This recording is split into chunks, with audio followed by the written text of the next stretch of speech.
Praise the Lord. கர்த்தருக்கு மகிமை உண்டாவதாக. இந்த நல்ல காலை வேளையில் கர்த்தருடைய வார்த்தை மூலமாய் உங்கள் யாவரையும் சந்திப்பதிலே நான் பெருமகிழ்ச்சி அடைகிறேன். சங்கீதம் 128 சங்கீதம் 5 வசனம், கர்த்தர் சீயோனிலிருந்து உன்னை ஆசீர்வதிப்பார். இந்த குறிப்பிட்ட வேத வசனத்தை வாசிக்கும்போது கர்த்தர், சீயோன் என்பது பரலோகத்தை குறிக்கிறது. பரலோக ராஜ்யத்திலிருந்து ஒவ்வொரு நாளும் தம்முடைய பிள்ளைகளை கர்த்தர் ஆஸ்வதிக்கிற தேவனாக இருக்கிறார்.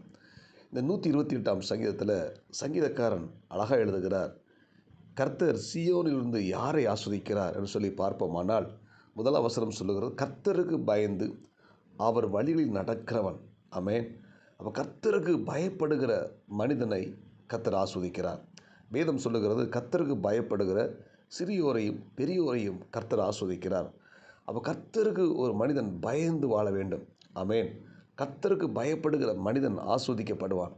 இன்றைக்கி பார்த்தீங்கன்னா, நாம் வாழுகிற காலத்தில் தெய்வ பயம் அற்ற ஒரு உலகத்தில் வாழ்ந்து கொண்டிருக்கிறோம்.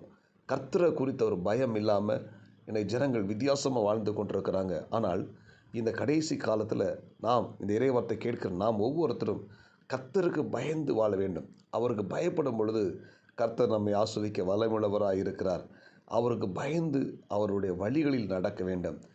இந்த 128 சங்கீதம் 4 வசனம் சொல்லுகிறது, இதோ கர்த்தருக்கு பயப்படுகிற மனுஷன் இவ்விதமாய் ஆசீர்வதிக்கப்படுவான். அப்போது கர்த்தருக்கு பயப்படுகிற மனுஷனை தான் ஆண்டவர் ஆசீர்வதிக்கிறார். இந்த இறைவார்த்தை கேட்கிற தேவனுடைய பிள்ளைகளே, இந்த 128 சங்கீதத்தில் சொல்லப்பட்ட அத்தனை ஆசீர்வாதங்களும் நம்முடைய வாழ்க்கையில் பலிக்க வேண்டுமானால் நாம் ஒவ்வொருத்தரும் கர்த்தருக்கு பயந்து வாழ வேண்டும், கர்த்தருக்கு பயப்பட வேண்டும். அப்படிப்பட்ட கிருபையை நமக்கு ஆண்டவர் கொடுக்க வல்லமையுள்ளவராக இருக்கிறார்.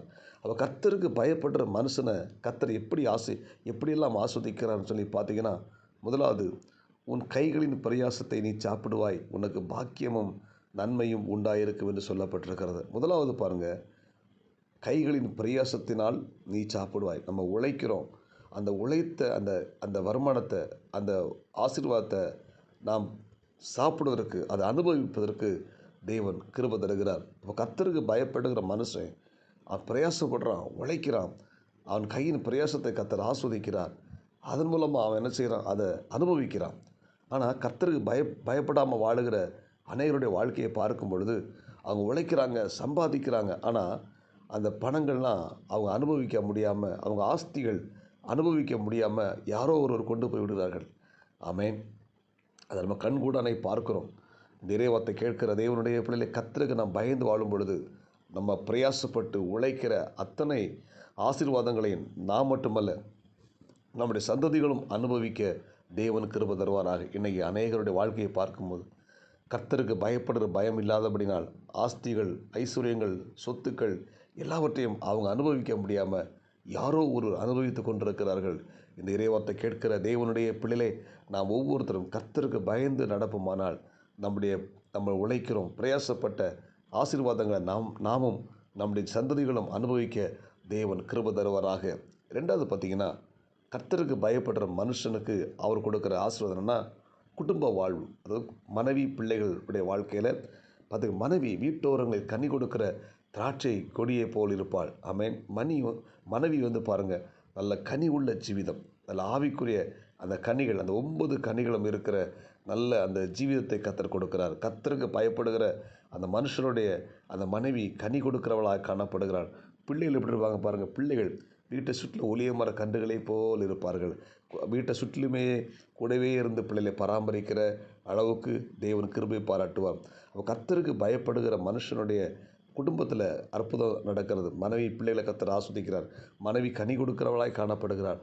பிள்ளைகள் கூடவே இருந்து அந்த வயதான காலத்தில் அந்த பெற்றோரை சுற்றிலும் வாழ்வதற்கு தேவன் கிருபை கொடுக்கிறார். அல்லேலூயா. எனவே கர்த்தருக்கு பயப்படுகிற மனுஷன் இவ்விதமாக ஆஸ்வதிக்கப்படுவான்.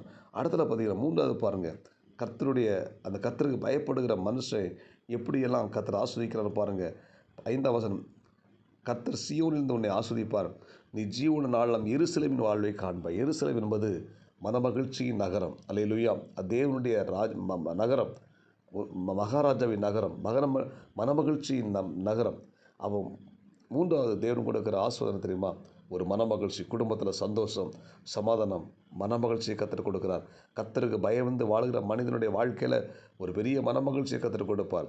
கடைசியில் பாருங்கள், நீ உன் பிள்ளைகளின் பிள்ளைகளையும் இஸ்ரேலுக்கு உண்டாகும் சமாதானத்தை காண்பாய். 4வது, கர்த்தருக்கு பயப்படுற மனுஷனுக்கு தேவன் கொடுக்கிற ஆசீர்வாதம் சமாதானம். அல்லேலூயா. சமாதானமான ஒரு வாழ்க்கையை கொடுக்கிறார். இந்த இறைவார்த்தை கேட்கிற தேவனுடைய பிள்ளை, நாமும் கர்த்தருக்கு பயந்து வாழ்வோமானால், அவருடைய வழியில் நடப்போமானால், இந்த சீயோனிலிருந்து கர்த்தர் ஆஸ்வதிக்கிற அந்த அத்தனை ஆசீர்வாதங்களும் நம்முடைய குடும்பத்தின் மேலே, நம்முடைய பிள்ளைகள் மேல், நம்ம மேலே பலிக்கும். அல்லேலூயா. எனவே ஒவ்வொரு நாளும் கர்த்தருக்கு பயந்து வாழ்வோம், அவருடைய வழிகளில் நடப்போம். கர்த்தர் நம்மை ஆஸ்வதிப்பார். ஜெபிப்போமா. பரலோக தேவனே, இரக்கமுள்ள இயேசுவே, இந்த காலை நேரத்தில் கேட்ட சத்தியத்துக்காய் ஸ்தோத்திரம். கர்த்தர் சீயோனில் உன்னை ஆஸ்வதிப்பார் என்ற வசனத்தின்படி ஒவ்வொரு நாளும் எங்களை கர்த்தர் ஆஸ்வதிக்க முடியாது ஸ்தோத்திரம் பண்ணுகிறோம். இந்த இறைவார்த்தை கேட்ட ஒவ்வொரு தேவனுடைய பிள்ளைகளும் ஆண்டவர் பொறுப்படுத்திக் கொள்ளுங்கள். இந்த வார்த்தையின்படி நாங்கள் ஒவ்வொருத்தரும் கர்த்தருக்கு பயந்து உம்முடைய வழிகளில் நடக்க உதவி செய்கிறாக. கர்த்தர் சீயோனிலிருந்து உன்னை ஆஸ்வதிப்பார் என்ற வசனத்தின்படி ஆண்டவரே நீர் எங்களை ஆஸ்வதிப்பீராக. இந்த இறைவார்த்தை கேட்ட ஒவ்வொரு தேவனுடைய பிள்ளைகளும் கர்த்தர் ஆஸ்வதிப்பீராக. இயேசுவின் நாமத்தில் ஜெபிக்கிற நல்ல பிதாவே, ஆமேன். God bless you. உங்களை யாவரையும் கர்த்தர் ஆஸ்வதிப்பாராக. இந்த நாள் உங்களுக்கு இனிமே அமையட்டும். ஆமேன்.